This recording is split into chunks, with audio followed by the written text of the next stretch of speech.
Ok, ¿puedo hablar? Claro. Ok, pastor. Entonces, dígame, contéstame esto. Si David, José era de la descendencia de David, y si nos vamos a las descendencias de ellos, en primera de Mateo, ¿por qué cuando llega al final que debe de estar la generación de José? Porque José era alguien importante. ¿Por qué no están ahí los hijos de José y de María? Porque la genealogía termina en el primogénito, porque es la genealogía de Cristo. Los hermanos vinieron después, no están antes que él. Así que no están en su árbol genealógico antes de él. La genealogía llega hasta la persona que se está investigando la genealogía. Por ejemplo, si alguien va a mirar mi genealogía, ¿ok? Pues llega hasta mí, es decir, los miembros anteriores serían mi madre y mi padre. Y cuando llego yo, ya se acaba la genealogía porque se está hablando de mí.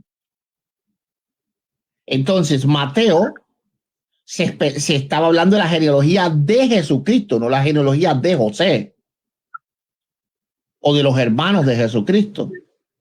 Por lo tanto, Mateo no tenía por qué mencionar a los hermanos, porque los hermanos en el árbol genealógico son líneas lo que se llaman paralelas, ¿ok? Que no son ni ascendentes ni descendentes.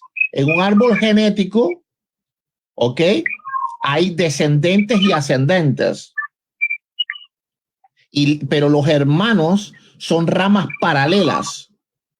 Es decir, que Jesús no proviene de sus hermanos ni sus hermanos de él. Por lo tanto, no necesita que estar en el árbol genealógico de Jesús.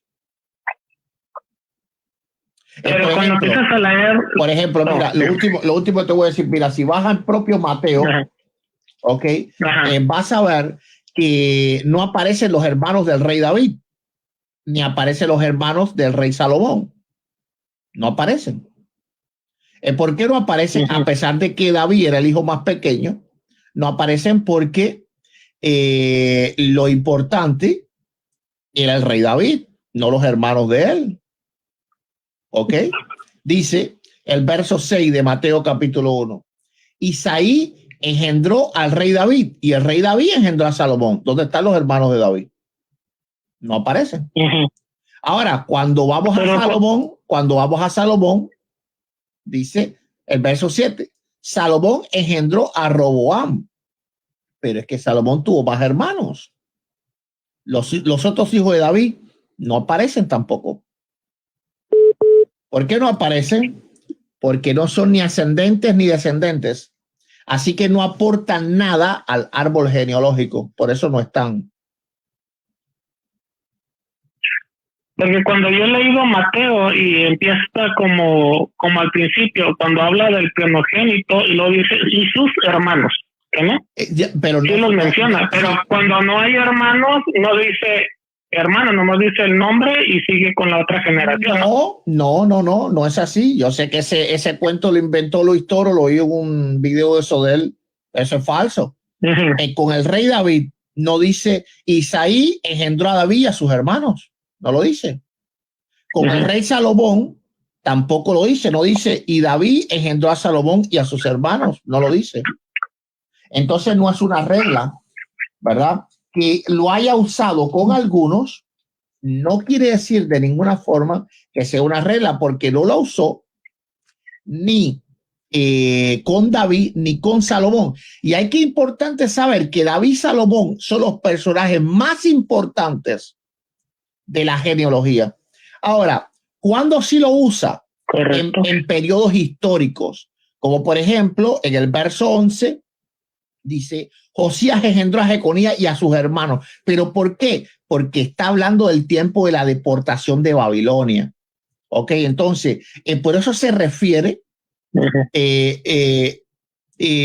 a sus hermanos, porque más que una genealogía, está tratando de situar el tiempo histórico en cual esto ocurrió.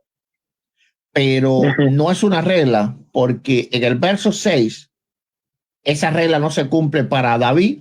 En el verso 7, esa regla no se cumple para Salomón. Y entonces, por supuesto, esa regla no tenía por qué cumplirse para Jesús, porque Jesús fue el primogénito Así que su genealogía termina en él. Los otros hijos de María no son ni ascendentes ni descendentes, es decir, no aportan genes. No sé, ¿cuántos hermanos tú tienes? No tengo hermanos. Ok, pero por ejemplo, mi hermano no me aportó a mí ningún gen. Ni yo le aporté a él. Ahora, mis padres me aportaron a mí. Yo le aporté a mis hijos. Eso es ascendencia y descendencia. Ascendencia es la que te da genes a ti. Descendencia es la que tú le das genes a él, a ellos. De esa forma trabaja el árbol genealógico. Ok, ¿les paso otra pregunta? Claro, no hay problema. Ok, tengo otra duda. Sí. ¿Por qué cuando vamos a Apocalipsis